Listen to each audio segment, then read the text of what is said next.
Do you teach your students about nonverbal communication? None of my Spanish teachers ever taught me anything about nonverbal communication, but luckily I took a few anthropology classes in college that focused on cross-cultural communication, where we examined how learning about cultural differences would be more helpful than the language itself when communicating with people from other countries. It's estimated that anywhere from 70 to 93% of communication is nonverbal. The clothes you wear, the distance you stand between another person, and showing up on time or being late all communicate strong messages, but have nothing to do with the language itself. Haptics is one aspect of nonverbal communication that deals with touch. In my first lesson of Spanish and English, I teach my students the appropriate way to greet people depending on the target culture.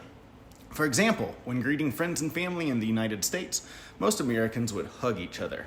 In many Spanish-speaking countries, men and women would greet each other in informal situations with un besito, or a little kiss on the cheek.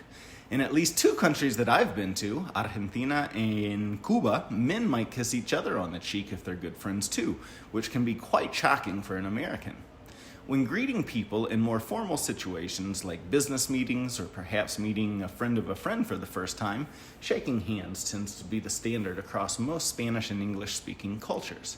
However, my Spanish-speaking ESL students are always surprised to learn how firm the handshake should be in the United States. Many are also surprised that men should also offer their hands to shake a woman's hand as well. I've heard from my students that they've been taught that it is not polite to shake hands with a woman, and I'm not sure where this is being taught, but it's wrong. It would actually be considered rude not to offer your hand when meeting an American woman. So download this activity and take a look at it. Feel free to customize it however you want to and start using it in your classes. All right, ciao.